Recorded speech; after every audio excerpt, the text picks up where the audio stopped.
हाफिजा शोएब और आपको वेलकम करती हूँ हमारे मेहमान में। हमारे मेहमान की एक नई एपिसोड है आज। मैंने सोचा आप लोगों को जैसे हम हमेशा आपके फेवरेट सेलिब्रिटीज़ से मिलवाते हैं तो आज भी मिलवाएंगे, और आज एक ऐसी खातून से मिलवाएंगे जिन्होंने शादी से पहले भी खूब सारा काम किया, मॉडलिंग से अपने करियर का आगाज़ किया, एक्टिंग की और पहले ही प्रोजेक्ट से खूब नाम कमाया। शादी के बाद भी काम करती रही, मियाँ ने भी खूब सपोर्ट किया। ऐसा होता है क्या आजकल? तो चलिए मिलते हैं फजीला काजी से और कैसर निज़ामानी भाई से भी मिलेंगे और पूछेंगे कि जी करियर और शादी और बच्चे ये सब कुछ कैसे हैंडल होता है। और साथ साथ मैं आप लोगों को बताती चलूँ कि ये दोनों मियाँ बीवी हैं कमाल के फ़नी, इनका सेंस ऑफ ह्यूमर बहुत ही मज़ेदार है। तो चलिए इनसे बातें करते हैं, आज खूब हंसेंगे भी, बहुत सारी चीज़ें जानेंगे भी, क्योंकि एक्सपीरियंस बहुत कुछ बताता है। ड्रामे के सेट पर मौजूद है फजीला काजी, तो उन्हीं को ढूंढते ढूंढते मैं यहाँ पहुँच गई हूँ। आइए साथ ढूंढते हैं।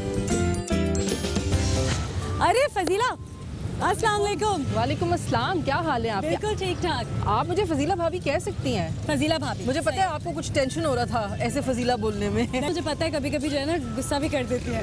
मैं किसी और पे गुस्सा करती हूँ। बस सही, ठीक है। But thank you so much यार, आपने फाइनली टाइम दिया। भाई देखिए, मैं सबको बताना चाहती हूँ, इन्होंने मुझे कहा था कि आप जो है ना मुझे सपोर्ट नहीं करती, और मैं आपको बता रही हूँ कि मैं आपको बहुत सपोर्ट करती हूँ और मैं आपको प्यार भी करती हूँ और आप मुझे अच्छी भी लगती है। आज गाड़ी में बैठते बड़ी लड़कियों की बातें खत्म कहाँ होती हैं? चलो गर्ल्स की बातें खत्म नहीं होती। ये तो है। हाँ।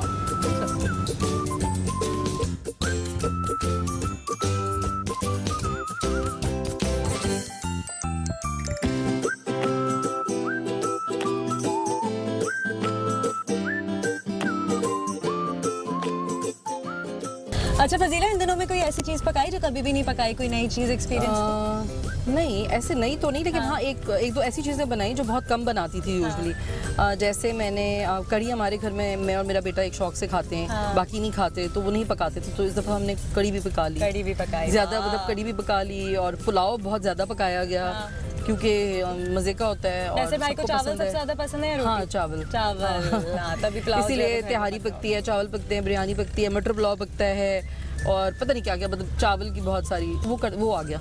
ओह आ गया। हाँ लाएं जी, ये पहले केन जूस दें। ये थैंक यू जनाब, हमारा जो है वो जूस आ चुका है। अब आप मुझे अपने घर लेके जा रही हैं? बिल्कुल, मैं आपको अपने घर लेके जा रही हूँ। आप लोगों को भी लेके जा रहे हैं हम फजीला काजी और कैसर निज़ामानी के घर पर, और आज मिलवाएंगे उनसे। किस किस को मिलवा रहे हैं? जो अवेलेबल होगा। बस सही है, देखते हैं कौन कौन है घर पे आए हमारे साथ। ठीक।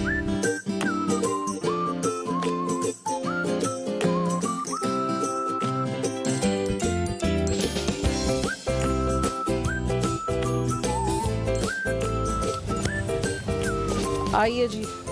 थैंक यू सो मच जी। फजीला काजी के घर पे हम मौजूद हैं, और आते ही सबसे पहले मैंने पता क्या देखा है? गाड़ियाँ नहीं देखी मैंने दरख्त देखा। अच्छा, ओके। वाह, कितना प्यारा ये दरख्त है यार। आप जब से आई हैं तब से है यहाँ? हाँ, ये बादाम का दरख्त है। कितना पुराना होगा, कुछ आइडिया है? पता नहीं, यार मैं तो जब से घर लिया तब से है। अच्छा, मुझे नेचर बहुत ज्यादा एक्साइट करती है। मेरे पास बहुत ज्यादा ग्रीनरी है, प्लांट। हाँ, और कितना अच्छा है ना अगर आपके घर में आपको दरख्त मिल जाए। बहुत जरूरी है। फिर उस पर आप लाइट्स जिस तरह से आपने भी लगाई हुई, अभी तो खैर बंद की हुई हैं, बट नहीं बंद नहीं है, हमने इतनी रखी हुई है, लो लाइट रखी है। और ज़ाहिर है प्लांट्स हैं तो आप बहुत सारी चीज़ों से बचते हैं, ऑक्सीजन भी आती है, और बहुत सारा जो नमी जैसे यहाँ बहुत है तो वो इतनी ज़्यादा हमारे घर में नहीं आती। नाज़रीन, क्या आप लोगों को पता था कि फजीला काजी के घर में एक उनका पर्सनल दरख्त है? क्या आपने इसका टैक्स भरा? सोचती हूँ। चलिए आइए। वैसे घर को सजाने का शौक है आपको? नहीं, शौक तो ज़ाहिर है सबको ही होता है, और बाहर का शौक कैसर का है क्योंकि ये गाड़ियों के, जीपों के शौक उन्हीं के हैं, तो वो वही करते हैं यहाँ सारा। और ये प्लांटेशन, और ये अभी आगे ना मेरे घर में 2 डॉग्स हैं, वो उनकी आवाज़ अभी आपको आनी शुरू हो जाएगी, तो इसलिए प्लीज़। कोई आपने ऐसी खातून देखी है कभी जिनके खुद के घर में आप मौजूद हो और कुत्ते की आवाज़ है तो वो कहें जी हमारे घर में डॉग? नहीं, वो वॉच डॉग्स हैं बेसिकली, तो इस वजह से हम बहुत ज़्यादा किसी से उनकी दोस्ती नहीं है। मेरे बेटे से है खाली, अहमद से, तो बस फिर आप अहमद की चलती होगी इस घर में। आप लोग भी जो है ना बस हम अहमद से पूछ के निकलते हैं। आपको कन्विंस करना पड़ा होगा बच्चों को कि डॉग रखना है। मैं डरती नहीं हूँ, मैं इसलिए डरती हूँ कि वो किसी और को नुकसान ना पहुँचाएं। ओके, वैसे पेट्स पसंद है, रखे हैं कभी? नहीं, मेरे बच्चों को पसंद है, मैं प्यार कर लेती हूँ, मुझसे सही है वो। हाँ, मुझसे सही है, लेकिन वो एक्चुअली आप लोगों में से किसी को बर्दाश्त नहीं करेंगे। तो हमें यहाँ पर जो है सुकून से रहने के लिए आपके बेटे से दोस्ती करनी पड़ेगी जी। ओके।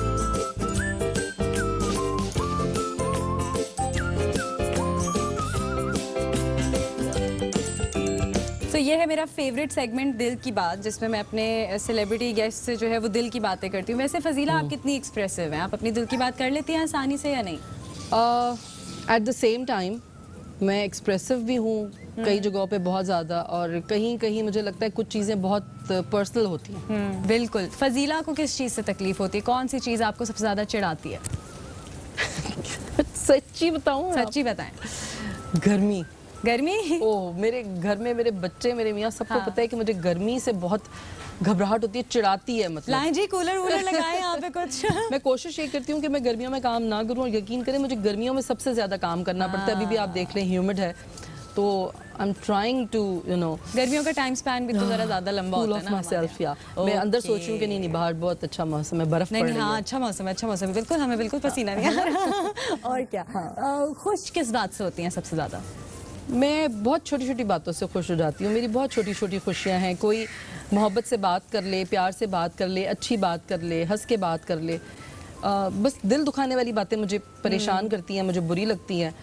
अच्छा फजीला, हर किसी की ज़िंदगी का एक टर्निंग पॉइंट होता है। एक टर्निंग पॉइंट वो होता है जिससे आप गलत डायरेक्शन में जाते हो, एक टर्निंग पॉइंट वो होता है जिससे आप सही डायरेक्शन। हमने अक्सर लोगों को सुना है कि यार वो हो गया तो उसके बाद मैं ऐसा हो गया या मैं ऐसी हो गई। आपकी ज़िंदगी का टर्निंग पॉइंट क्या था? Turning point, I think every day is a new day, every experience is a lesson. तो टर्निंग पॉइंट बहुत सारे आते रहते हैं, और मुझे ये लगता है कि जब आप अपने मामलात अल्लाह पर छोड़ देते हैं तो आपकी चीज़ें बेहतर हो जाती हैं। और अगर आप अपनी ज़िंदगी में किसी मकाम पर पहुँचे हैं और आप मुड़ के देखते हैं तो जो भी प्रॉब्लम्स थी और आप इस मकाम पर जहाँ आज हैं वो बहुत अच्छा है, तो दैट मीन्स वो सारा आपका यहाँ तक का सफ़र था। आपने जाहिर है क्योंकि इतने साल काम किया है माशाल्लाह से, कितने साल हो गए आपको इंडस्ट्री में? मैं एक्चुअली मैंने अपना करियर स्टार्ट किया था मॉडलिंग से। हाँ जी। तो वो मैंने स्टार्ट की थी 90 में, और फिर यानी अगर हम बोलें कि 3 डेकेड्स हो गए हैं, 3 डेकेड्स हो गए, माशाल्लाह माशाल्लाह। बड़े चेंजेस भी आपने देखे होंगे सब कुछ, और आपने बहुत दफ़ा जैसे हमने सुना देखा है कि आर्टिस्ट डिप्रेशन में चला गया। ठीक है, हमारी इंडस्ट्री में भी, बैरूनी इंडस्ट्रीज़ में भी। तो आपको क्या लगता है कि एक आर्टिस्ट डिप्रेशन में क्यों जाता है? उसका माइंड, यार what can be the reason? Depression पता नहीं, ये तो लफ्ज़ मैंने अब सुनना शुरू किया ऑनेस्टली। पहले तो पता ही नहीं था। अम्मा से अगर बोला कि बोर हो रहे, अम्मी कहती थी खबरदार थप्पड़ लगाऊंगी अगर बोला किसी बच्चे ने कि बोर हो रहे। मेरी अम्मी कहती थी इस उम्र में क्या सर में दर्द होता है? हाँ एग्जैक्टली, यू नो। तो ये डिप्रेशन का वर्ड तो एक यूज़ होना शुरू हो गया, बट वो जो एक एक्चुअल डिप्रेशन होता है वो एक अलग चीज़ होती है। वो उस वक्त होता है जब आप बहुत सारी चीज़ों को जो आपकी ज़िंदगी में हो रही होती हैं और आप एक्सेप्ट नहीं कर पाते। और कुछ जगहों पे, खैर कुछ तो बिल्कुल ही एक आप डिज़ीज़ की तरफ चले जाएं, एक तो डिज़ीज़ वो है, वो एक अलग डिप्रेशन है। वो तो ज़ाहिर है फिर आप डॉक्टर के पास जाके पता चलता है कि उसको है या नहीं और आपको उसका कैसे इलाज करना है। लेकिन जो एक नॉर्मल डिप्रेशन है ना, आई थिंक वो सिर्फ इसलिए कि एक्सेप्टेंस नहीं है हमारे पास। चेंजेस हो रही हैं इंडस्ट्री में, चाहे वो किसी भी हवाले से, आप उनको नहीं एक्सेप्ट करते तो फिर आप परेशान होंगे ना। आई थिंक आपको तब्दीली का आदी होना चाहिए। ओके देखिए, जब मैंने शुरू किया, मैंने मॉडलिंग से शुरू किया, ठीक है। तो एक टाइम होता है, मैंने मॉडलिंग की, फिर मैंने एक्टिंग को शुरू किया, और उसके बाद फिर मैंने शादी की, एंड देन 2 बेबीज़ हमारी ज़िंदगी में आ गए। और फिर एक टाइम आया कि मैंने काम कुछ अरसे के लिए छोड़ दिया, क्योंकि मुझे लगता था कि मेरे बच्चे परेशान होते हैं उससे, और कैसर बहुत अपसेट होते थे। फिर मैंने दोबारा काम शुरू किया, तो क्योंकि मैंने 8 साल के बाद, 7 साल के बाद काम शुरू किया, तो पीछे बहुत सारी हीरोइनें आ गई थी। हाँ, ठीक है ना। लेकिन मैंने उस चीज़ को एक्सेप्ट किया, और फिर अगर मैंने सपोर्टिंग किया, मदर का कैरेक्टर किया या जो भी किया, तो because I have accepted it. और तुगुल गाजी के बारे में क्या ख्याल है आपका? मतलब सबको पसंद है तो मुझे भी पसंद है। मैं खामखा क्यों बोलूं कि जो एयर होना चाहिए, नहीं होना चाहिए, हमारे ये बातें नहीं करनी चाहिए। हर अच्छी चीज़ जहाँ से मिले ले लें, हर अच्छी बात जिससे मिले ले लें। अगर अर्तुगरुल गाजी अच्छा चल रहा है और उसकी एक प्रोडक्शन वैल्यू है तो सीखें उससे। टेक्निकली जितना वो है, साउंड, उसके अलावा जो गेटअप्स उसमें हैं, जो स्क्रिप्ट उसका है, तो भाई सीखें ना। मतलब जो चीज़ अच्छी है तो उसको बंद कर दो, यहाँ नहीं चलनी चाहिए क्योंकि हम अच्छा नहीं कर सकते, तो हम भाई आप मुकाबला करें ना। कॉम्पिटिशन में जो डबिंग आर्टिस्ट है उनको भी पैसे, वो भी पैसे कमा रहे हैं, उससे भी जनरेट हो रहा है। ये तो एक अलग बात है ना। लेकिन बात ये कि अच्छी चीज़ें सीखें आप। मैं तो अपने बच्चों से सीखती हूँ। मुझे जो चीज़ नहीं आती मैं तो नहीं माइंड करती, मैं तो कहती हूँ अच्छी चीज़ जहाँ से मिले ले लें। ओके अच्छा, कुछ सवाल मैंने लिखे थे आपसे ऐसे ही जल्दी जल्दी बस पूछने के लिए, वो मैं आपसे पूछूंगी, मगर उससे पहले आपके पहले ड्रामे के बारे में बात करती हूँ थोड़ी सी। बर्गर फैमिली, हाँ जी। वो आपका पहला ड्रामा था। मॉडलिंग के बाद ट्रांजिशन एज एन एक्टर और फिर एकदम से पजीराई, कैसा गुजरा ये स्पैन? मॉडलिंग में बहुत पजीराई थी और मॉडलिंग की वजह से ही मुझे बर्गर फैमिली में हैदर इमाम रिजवी साहब ने बुलाया था। वो मेरा पहला सीरियल था और मैंने उसमें जिन जिन लोगों के साथ काम किया, मैं कहती हूँ कि मैं तो बहुत ही लकी हूँ कि मुझे वो लोग मिल गए। उसमें काजी वाजिद मेरे फादर बने हुए थे, इशरत हाशमी मेरी अम्मी बनी हुई थी, जमशेद अंसारी साहब उसमें थे मेरे साथ, फरीद खान साहब थे। तो ये सब अल्लाह के पास चले गए, अल्लाह मियाँ इनके दर्जात बुलंद करें। लेकिन ये बड़ा कोई मेरे लिए, मैं उस वक्त नहीं मुझे एहसास था, अब मुझे एहसास होता है कि मैंने बड़े लोगों के साथ उसमें काम किया। तो पजीराई तो ऐसी मिली कि समझ ही नहीं आया। पहले दिन जब कैमरा फेस किया एज एन एक्टर हाथ कांप रहे थे। हाँ। कैमरे के पीछे खड़े होके काम करना आसान होता है, कैमरे के आगे फिर आपको लग पता जाता है। सही बात। तो मेरे तो हाथ पैर कांप रहे थे, लेकिन बस हो गया और फिर मशहूर हो गई तो बड़ा मजा आया फिर तो। अच्छा, आपका एक बड़ा बोल्ड प्रोजेक्ट था रोजी के नाम से। वो that is a long play, telefilm you can say. Yes, that project it was with Moin Akhtar साहब और उसमें उन्होंने रोजी का कैरेक्टर प्ले किया था और आप लोगों का बड़ा उसमें एक लव रिलेशनशिप रोमांस भी था। वो कैसे था? बड़ा कि उस किस टाइम पे शूट किया था आप लोगों ने? बहुत छोटी थी मैं, that was in 91 92 I think. और मैं तो हैरान ही थी कि अच्छा ये मोइन साहब, और बट वो बहुत बहुत बड़े आदमी थे। उनके साथ काम करते हुए आपको एहसास नहीं होता था कि आप एक बहुत बड़े सेलिब्रिटी के साथ काम कर रहे हैं। तो मगर उस वक्त इस तरह का एक सब्जेक्ट शूट होना एज ए प्ले, कोई आपने सोचा कि मुझे करना चाहिए नहीं करना चाहिए? नहीं, बिल्कुल नहीं सोचा भाई, क्या बात करिए। सायरा काज़मी मुझे बुला रही है, मोइन अख्तर उसमें काम कर रहे हैं, मैंने क्या सोचना था। मैं तो अच्छा हुआ सोचे समझे बगैर चली गई और अब मैं देखती हूँ तो मेरे ख्याल 1000 पता नहीं कितनी दफ़ा चल चुका है वो प्रोजेक्ट जो है हमारा, वो प्ले जो है हमारा पीटीवी से। तो उसमें तो सोचने का सवाल ही नहीं था। ट्रैवलिंग का आपको शौक बहुत है और आपको गर्मी भी बुरी लगती है, तो आपको कहाँ ट्रैवल करना सबसे ज़्यादा पसंद है? मैं सिर्फ ठंडी जगहों पे ट्रैवल करती हूँ। बल्कि मेरी कज़न मुझे कहती हैं तुम गर्मी में क्यों नहीं आती हो? अब जब हालात बेहतर हो जाएंगे तो कहाँ जाएंगी? क्या बस कोई एक जगह दीवाने हो जाएंगे। कहाँ जाएंगी? जैसे मौका, जहाँ पहला मौका मिला, जहाँ का पहला टिकट मिला वहीं चले जाएंगे। पैसे सेव करती हैं या खर्च करती हैं? घूमने के लिए सेव करती हूँ और फिर जब घूमने जाती हूँ खर्च कर देती हैं। ओके, पैसे रख के क्या करना बुढ़ापे में? बहुओं की नजर होगी कि हाय बुढ़ी के पास बड़े पैसे हैं तो इसलिए खर्च कर दो, हो ही ना। भाई मुझे आपके बच्चों से मिलना है क्योंकि मैंने सुना है कि उन्होंने वो दोनों लॉ की तरफ चले गए। दोनों में से कोई एक्टिंग की तरफ नहीं गया? अच्छा नहीं, मुझे लग रही है गर्मी। सारी बातें ना मैं यहाँ नहीं कर सकती। मेरा ख्याल है अब हम अंदर चलते हैं। बिल्कुल बिल्कुल, मैं आपको बिल्कुल नहीं बिठाऊंगी। और मेरे बेचारे जो डॉग्स हैं वो बेजार हो रहे हैं, तो उनको जरा आज़ादी चाहिए। चले फिर हम इनको भी आज़ाद करते हैं और हम भी गर्मी से आज़ाद। बिल्कुल, देखें।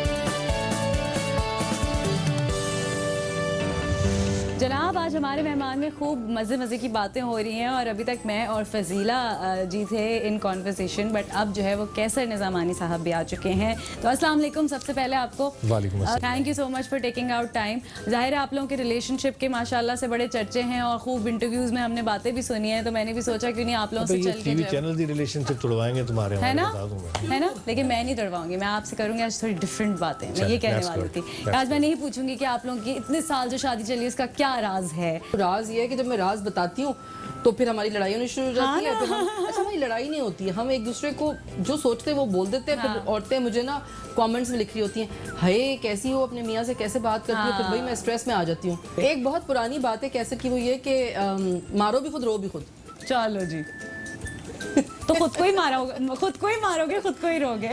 तो मैं तंग करती रहती हूँ, मुझे छेड़ते रहते हैं, ऐसी छेड़छाड़ चलती है। घर में जब ये हो रहा होता है तो उसको किस तरह से हैंडल करते हैं? कुछ भी नहीं हो रहा था, हम नॉर्मल है। मैं कह रही हूँ जब डिफरेंस ऑफ ओपिनियन होता है तो है, जब ही तो this is a healthy relationship. Yes, इसीलिए तो हम हैं एक जगह पे कि हम एक दूसरे की अच्छाइयों बुराइयों को एक्सेप्ट करते हैं, बात करते हैं, समझाते हैं, कम्युनिकेट करते हैं। अब मैं हर वक्त ये तो नहीं कह सकती कि सरताज आइए मैं आपकी आरती उतारूं और सरताज, ये नहीं। मुझे नहीं पता, तो तुमने रिलीजन बदल लिया अपना कि तू आरती उतारेंगी आप। नहीं वो मैं डायलॉग। हम लोग जो है ना, हम लोग पाकिस्तान है, हमारे घर में मुख्तलिफ लोग हैं, मुख्तलिफ पार्टियां हैं, जमहूरियत है। जमहूरियत है, डिफरेंस ऑफ ओपिनियन होता है और एहतजाज भी होता है, वॉकआउट भी होता है। लेकिन जब घर की बात होती है, फैमिली की बात होती है, मुल्क की बात होती है, हम सब इकट्ठे हो जाते हैं। और मजे की बात क्या होती है, जब कहीं किसी खातून पे जुल्म होता है तो मैं कैसे के सामने बैठ के मर्दों को बुरा भला बोल रही होती हूँ, मतलब अपने दिल की भड़ास निकाल रही होती हूँ। मेरा क्या कसूर है, मैं थोड़ी ना कोई वो कर रहा होता नहीं, आपको मैं जैसे कल भी बता रही थी, एक मैंने देखा था कुछ एक क्लिप,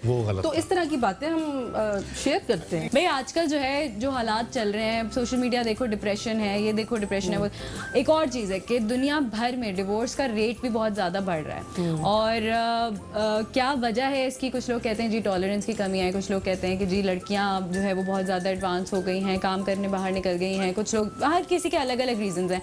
आपको क्या लगता है?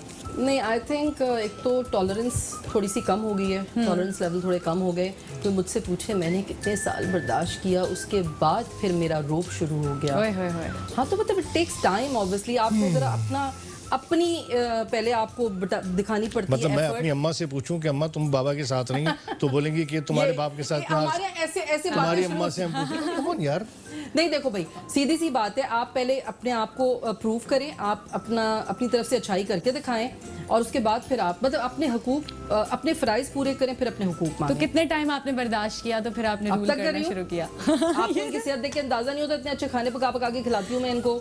कैसे? वैसे आप एक बात बताएं, मैं खाना अच्छा नहीं पकाती। हाँ, अच्छा पकाती हूँ, हमने कब मना किया अच्छा नहीं खाना पकाती? अच्छा आप एक और बात बताएं, आपने मुझ पर रोब नहीं जमाया शादी के 15 साल तक? मैंने देखिए, झूठ नहीं बोलेगा, देखें प्लीज, बोल दें हाँ या ना। बहुत ज्यादा जरूर देखें, नहीं सही में बताएं, सार्कास्टिक बहुत ज्यादा नहीं, हाँ या ना। मैं बता दिया। यहाँ ये 100 सुनार की, एक लोहार की। ओए होए होए, कमाल। बड़ी चर्चा है इस बात पे और ड्रामे भी बन रहे हैं। आप लोगों के हिसाब से, जो आप लोगों ने आजकल का कल्चर देखा है, लड़के लड़कियां देखी हैं, लड़के मर्द हजरात बड़े बदनाम है कि धोखा दे देते हैं और ये और वो, क्या लड़कियां भी कर सकती हैं? Are women loyal completely these days? आप जवाब देंगे? नहीं, जो विमेन का सवाल है वही दे। मैं क्यों सर आप जवाब दें। मैं क्यों दूं भाई? किसी एक का सवाल, जो औरत का है वो वही देगी ना। मेरे औरत बेवफा होती है? मैं जेंडर बायस नहीं हूँ, कोई भी बेवफा हो सकता है, depends on the situation, circumstances. मगर आप ये नहीं कह रही कि औरत बेवफा नहीं हो? नहीं, बिल्कुल भी नहीं कह रही। अच्छा फजीला, आप बताएं, आप कभी नाराज होकर घर छोड़ के गई हैं? मैं नाराज होकर घर छोड़ के नहीं, मैंने ये सोचा है। चाबी उठेगी, तुमने मेरी बात क्यों करी उसके सामने? नहीं, तुम चुप नहीं रह सकते? गाड़ी उठाएंगे, मैं जा रही हूँ अम्मा घर, ये मुझे बदनाम फिर हम बोलेंगे हाय हाय कैसे बेटा, क्या बोलूँगा, खाला रखो इनको अपने पास। अच्छा, ये बोल रहे हैं, मैं आपको बताती हूँ, मेरा ओपिनियन ये है कि अपनी जगह नहीं छोड़नी चाहिए, क्योंकि जैसे ही आप अपनी जगह छोड़ेंगे तो कोई और आ जाएगा। तो इसलिए बेहतर है कि घर मेरा है, मैंने तुम्हारे बच्चे संभाले हैं। तुम्हारी जगह कोई नहीं आ रहा, तुमने रिजर्व लिखा हुआ है, रिजर्व। तुम मुझसे नाराज हो तो तुम चले जाओ इस घर से। ओके, मैं तो यहीं रहूंगी। ये वैसे ऐसा ही। और अगर मैं जाऊंगी तो फिर मैं अमेरिका जाऊंगी, ताकि आराम से 6 महीने सर्दी गुजार के फिर वापस आ जाऊंगी। क्या बात है, इन्होंने अपनी गर्मी का इलाज भी ढूंढ लिया है सारे सवाल में। ये मैं क्या कह सकता हूँ, मैं तो कह रहा हूँ कल जहाज खुलें और ये परसों चली जाएं, लेकिन ताकि मसला ये मौका मिले जरा। नहीं, तुम्हारी इस खुशफहमी को या गलतफहमी को दूर करते हुए मैं भी टीवी देखता हुआ आ रहा हूँ कि 6 महीने तक इंटरनेशनल फ्लाइट सस्पेंड हो गई हैं। पाकिस्तानी फ्लाइट्स 6 महीने तक मुल्क से बाहर नहीं जा कोई सकती। बात नहीं, उम्र पड़ी है, तो अभी 6 महीने तक हमें और भुगतना है। 6 महीने किसने देखे? हाँ, भुगते कोई नहीं, आप ट्रैवल कर लीजिएगा बाय रोड लाहौर या सांबा चली जाइएगा। ट्रैवलर के लिए तो जगहें बहुत। क्यों? ऐसे ये जाती नहीं है। ओह, एक्चुअली क्या होता है कि हम लोग जो हैं, हम लोग कोई अमीर लोग नहीं है। मैं बच्चे हम लोग जब हमने ये घर लिया था ना, तो इन्होंने अपने जेवर बेचे थे और हम लोगों ने गाड़ियाँ वाड़ियाँ सब बेच दी थी, और हमने ये जगह ली थी। तो उस वक्त मैंने रियलाइज़ किया कि यार हमारे पास तो भी कोई अच्छी गाड़ी वाड़ी नहीं है, तो और हमारा उठना बैठना जिन लोगों के साथ है, बच्चे कहीं इन्फीरियोरिटी कॉम्प्लेक्स में ना आ जाए। तो हमने एक गाड़ी बनाई, बच्चों को दोनों को भरा उसमें। हमने कहा अब ये गाड़ी जो है ना बेटा, ये गाड़ी नहीं, ये टैंक है। तुमको जहाँ पहाड़ों पे चलानी है, रेगिस्तानों में चलानी है, चलाओ। ये बड़ी बड़ी गाड़ियाँ, ये जहाँ उतरेंगी मट्टी में फंस जाएंगी। इनका मैंने मोरल बूस्टअप किया बच्चों का। इनको फिर मैंने ट्रैवलिंग, इनको मैं रेगिस्तानों में, इनको पहाड़ों में, बलूचिस्तान, कश्मीर, इनको बायरूट, थर, इनको मैं लेकर जाता था। और जहाँ पर बहुत महंगी महंगी गाड़ियाँ फंस जाती थी, वहाँ हमारी सस्ती वाली गाड़ी उनको खींच के रेस्क्यू करवा रही होती। मैं खड़ा हुआ देख रहा होता था, जोरन और अहमद जो हैं ये निकाल रहे होते थे। फिर इस तरीके से उनका हमने बूस्टअप किया और एक कॉन्फिडेंस लेवल इनका। तो फिर इस तरीके से हम ट्रैवल बहुत करते रहे। अच्छा, आपने मुझे जवाब देना हाँ या ना में। पाकिस्तान में अच्छे एक्टर्स की कमी है ना? यस। पाकिस्तान में अच्छे डायरेक्टर्स की कमी है। यस यस, पाकिस्तानी फिल्म बड़ी स्क्रीन का ड्रामा लगती है। यस, बिल्कुल ठीक। शादी लव हो या अरेंज एक जैसी होती है। नो, सच्ची, हमारे मुल्क में नेपोटिज्म नहीं है। बहुत ज्यादा। ज्यादा है। ओके, क्या बात है। इनमें से कौन 10 साल बाद भी हीरो आ रहा होगा? हुमायूं सईद, फैसल कुरैशी या शान? मैं। फैसल कुरैशी। इनमें से कौन खूबसूरत है लेकिन एक्टर अच्छी नहीं? माहिरा खान, हरीम फारूक, आयशा उमर? आयशा उमर। आपसे सवाल कर लेती हूँ, उनमें से कौन खूबसूरत है लेकिन एक्टर अच्छी नहीं? हुमायूं सईद, फैसल कुरैशी, फहद मुस्तफ़ा? नहीं, तो तीनों अच्छा है। अभी तीनों मेरे ड्रामा में काम कर चुके हैं, इनको मैंने कास्ट किया, मैं कैसे बोलूँ कि बुरे हैं ये? किस एक्ट्रेस की एक्टिंग ने आपको सबसे ज्यादा इंस्पायर किया है? सज्जल, हिरा मानी या हिना अल्ताफ? सजल। सजल। सज्जल। किस एक्टर की एक्टिंग ने आपको सबसे ज्यादा इंस्पायर किया है? मेल में अहद रज़ा मीर, बिलाल अब्बास या जाहिद अहमद? बिलाल अब्बास। ओके, कुछ इल्जामात हैं। जाहिद अहमद भी वैसे एक प्रोजेक्ट में। Zahid Ahmed is a good actor. या तो बुरा कौन है? कोई नहीं बचा। एक बाकी रह गया बेचारा, उसको भी बोल दो। हम बस वो फैला रहे हैं, पॉजिटिविटी फैला रहे हैं। अच्छा, एक मेरा जाती सवाल है आपसे कि आपको क्या लगता है कि रिलेशनशिप्स को कन्फेशंस यानी एतराफ मजबूत बनाता है या कमजोर करता है?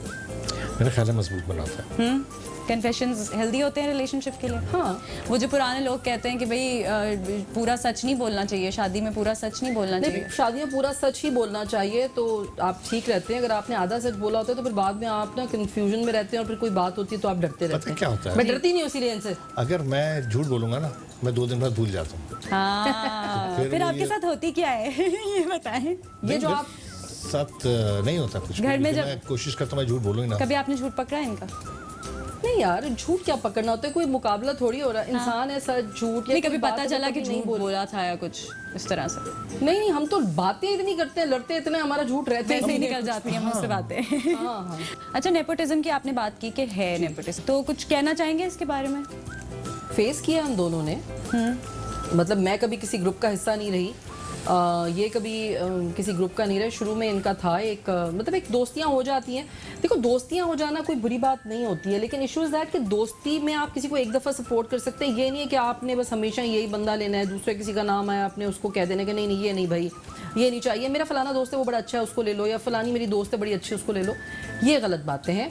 टैलेंट की बुनियाद पे काम मिलना चाहिए। पहले ड्रामे हिट होने की क्या वजह होती थी? जो लोग कहते थे जी ड्रामे हिट है, क्योंकि अमूमन ज़्यादातर नेपोटिज्म पहले भी था लेकिन ज़्यादातर कैरेक्टर के हिसाब से एक्टर को कास्ट किया जाता था।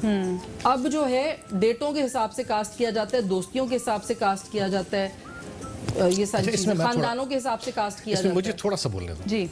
देखिए, जो हम पीटीवी की बात कर रहे हैं ड्रामों की, उसमें जो डायरेक्टर का मिनिमम क्वालिफिकेशन होती थी वो मास्टर्स होती थी। मास्टर्स के बाद उनको जापान, जर्मनी, इंग्लैंड ट्रेनिंग पे भेजते थे और वापस आके फिर किसी सीनियर प्रोड्यूसर के साथ असिस्टेंट लगाते थे और वो रिपोर्ट देता था उनके एप्टीट्यूड का कि ये जो शख्स हैं, आया ये नसर के हैं, नज़म की तरफ हैं या टॉक शोज़ के लिए हैं, म्यूज़िक के लिए हैं।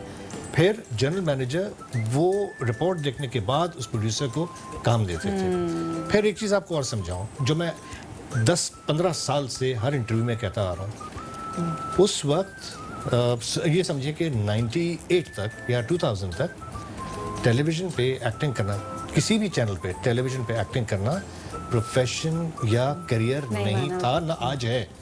उस वक्त कोई इंजीनियर काम कर रहा है, ठीक है, कोई बिजनेसमैन काम कर रहा है, कोई जॉब में है, कोई हम लोग की एक टीम इस तरह बनती थी कि हम लोग 1500-2000 के चेक के ऊपर डिपेंड नहीं करते थे। हमारे अपने कारोबार थे, हैं बल्कि अल्हम्दुलिल्लाह। बाद में जो आपके पास लोग आए हैं ना, उन्होंने कोई काम नहीं किया, कोई डिग्रियां नहीं है, वो आते के साथ ही बस उनको किसी चैनल ने दे दिया 50,000 पर डे, किसी ने दे दिया लाख रुपया पर डे, वो कहने लगे जी है ये character.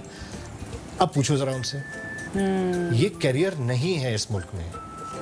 Acting is not a career, ये एक शोबा है। आपको कब पता चला कि एक्टिंग एक प्रोफेशन नहीं है? मुझे क्या, सबको पता है कि ये प्रोफेशन नहीं है। हम कहते हैं कि जी मीडिया इंडस्ट्री, ये इंडस्ट्री नहीं है। आप अगर किसी बैंक जाती हैं, आप आजमा लीजिएगा और वहाँ आपको 25,000 का क्रेडिट कार्ड लेना हो तो आप लिखें कि जी मैं मीडिया से या मैं एक्टर हूँ, आपको वो कार्ड नहीं मिलेगा। भाई फजीला भाभी से बातें हो गई, कैसर भाई से बातें हो गई, अब बात होगी एक माँ से जो कि एक एक्टर भी हैं और एक माँ भी हैं, और दो माशाल्लाह से जवान उनके बेटे हैं और लॉ पढ़ रहे हैं। ज़ुरैन और अहमद हमारे साथ हैं। अस्सलाम वालेकुम। कैसे हैं आप लोग? बिल्कुल ठीक ठाक। एज कितना मिला है स्कूल में, कॉलेज में, यूनिवर्सिटी में कि फजीला काजी के बच्चे हैं?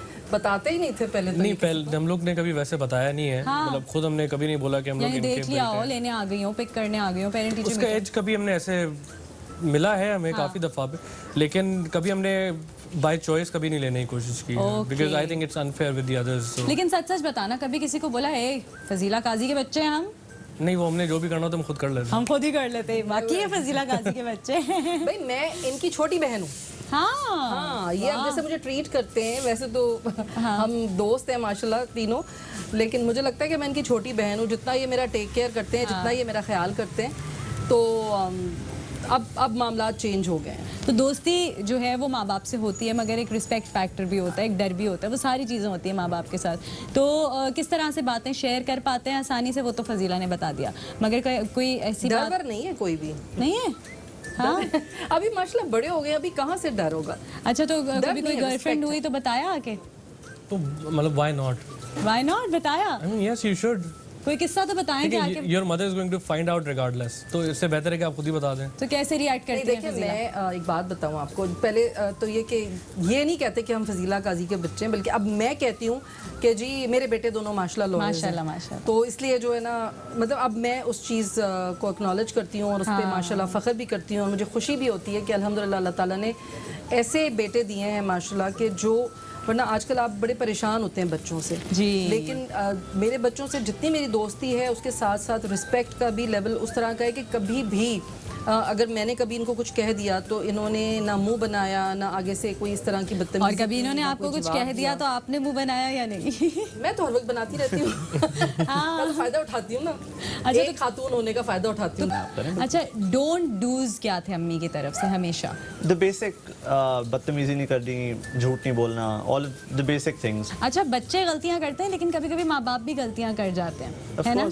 तो अब ये जब ऐसा कभी कुछ होता है तो किस तरह से आप लोग हैंडल करते हैं? ऑब्वियसली हम सब इंसान हैं, no one's perfect, we all make mistakes, but इनका मैं बायस दूंगा, लेकिन इनकी एक अच्छाई है, she accepts mistakes and she learns from them. Lovely. So that is a positive thing obviously, but हाँ गलतियाँ होती हैं तो हम बताते हैं। अच्छा फजीला, आपने अपने बच्चों से क्या सीखा? माँ बाप तो बहुत कुछ सिखाते हैं। मैं तो अपने बच्चों से हमेशा सीखती हूँ, बल्कि मैं रोज़ाना की बुनियाद पे अहमद से, ज़ौरैन से। कोई एक दो चीज़ें जो आप वो बता सकें कि ये मैंने अपने बच्चों से सीखी? यार मैंने अपने बच्चों से क्या सीखा? अहमद से मैंने बहादुरी सीखी कि बस कूद जाओ, हो जाएगा काम। और ज़ौरैन से मैंने सीखा कि किसी भी सिचुएशन में कूल कैसे रहना है, गुस्सा कैसे कंट्रोल करना है। और ज़ौरैन को तो हम कहते हैं गुस्सा आता नहीं है, ज़ौरैन कंट्रोल कर लेते हैं। हम थोड़ा दोनों ना गुस्सा कर रहे होते हैं, बट ऑब्वियसली एवरीवनस डिफरेंट, हर कोई अलग होता है। टेम्परामेंट है। मुझे और अहमद को ज़्यादा गुस्सा आता है, कैसर को और ज़ौरैन को ज़रा कम आता है। हम दोनों ज़रा जज्बाती हैं। तो लॉ कैसे, लॉयर्स कैसे बने आप दोनों? It's because we wanted to make a change. I know थोड़ा क्लीशे साउंड करता है, लेकिन कोई पॉजिटिव आउटकम आप अगर खुद देखना चाहो तो हम कहते हैं कोई कर लेगा, कुछ भी हो जाएगा, बट क्यों ना आप खुद करो वो जाके। अच्छा, तो एक्टिंग की तरफ क्यों नहीं रुझान किसी का? कभी भी नहीं रहा? एक्टिंग नहीं, एक्टिंग की है, मैंने भी की है और ज़ौरैन ने भी की है। मैं ज़्यादातर उसकी साइड पे रहा हूँ, प्रोडक्शन की साइड पे रहा हूँ। I used to handle the production, I used to look over it. Acting Zauraine ने ज़्यादा की, and he has some projects as well. काफ़ी ज़्यादा की मैंने है। आपको देखा भी है प्रोजेक्ट्स में। लेकिन फिर मैंने नोटिस किया कि ये मेरा टेम्परामेंट नहीं है इस काम का, सो आई क्विट ऑब्वियसली। बहुएं कैसी चाहिए आपको? अभी तो फिलहाल नहीं चाहिए, अभी तो फिलहाल करियर बनाएं। जब भी चाहिए कैसी होनी चाहिए? खुद ही ले आएंगे जैसी इनको चाहिए होंगी। मैंने क्या, मुझे नहीं चाहिए क्या। कभी सोचते हैं कि मेरी बहू ऐसी हो? नहीं, बस मैं कहती हूँ कि हमारे जैसे होने चाहिए, कि हमारे साथ एडजस्ट हो जाएं, बिकॉज हम तो ये हैं कि जियो और जीने दो की पॉलिसी पे चलते हैं। एक मेरे पास रैपिड फायर राउंड है जो आप लोगों के साथ मिलके करना चाहूँगी, कोई भी चाहे तो जवाब दे सकता है। तो सबसे पहले you have to choose this और दैट, ड्रामा या फिल्म? ड्रामा। लव मैरिज या arrange marriage? Love marriage. Depends. ये देखा, सेफ आंसर। बचपन या जवानी? जवानी। रश या खामोशी, या शोर या खामोशी? खामोशी। खामोशी ऑफ कोर्स। खामोशी, सुकून। क्या बात है भाई। सवात या Switzerland? Switzerland. Depends. Pop music या क्लासिकल म्यूजिक? क्लासिकल। बोथ। रात लेट सोना या सुबह जल्दी उठना? सुबह जल्दी उठना। सुबह जल्दी उठना ज़्यादा प्रोडक्टिव है। ड्रामा दश्त या ड्रामा रोजी? रोजी। I am clueless. ओके, अब आपने, this is for your kids, अब आप लोगों के लिए सवाल है कि अम्मा अब्बा में से ज़्यादा लाउड कौन है? अम्मा। इजीली इरिटेटेड कौन है? बाबा। पहले मनाता कौन है? अम्मा। ज़्यादा स्ट्रिक्ट कौन है? अम्मा। घर पे ज़्यादा अच्छी एक्टिंग कौन करता है? बाबा करते। मैं नहीं बोल रहा, मैं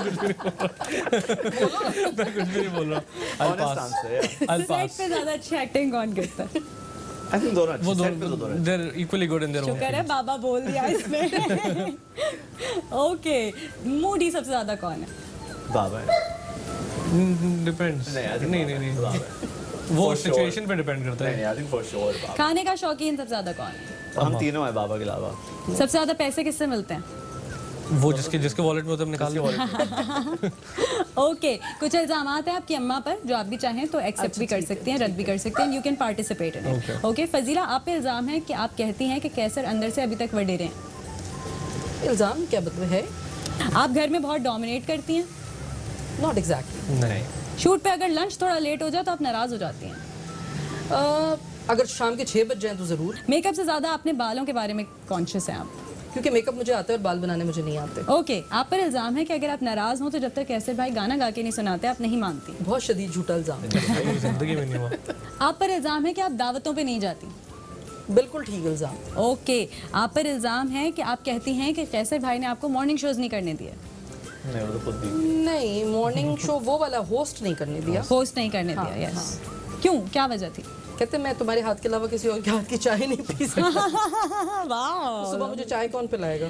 ओके, आप पर इल्ज़ाम है कि आप कहती हैं कि न्यू कमर्स का एटीट्यूड ही अजीब है।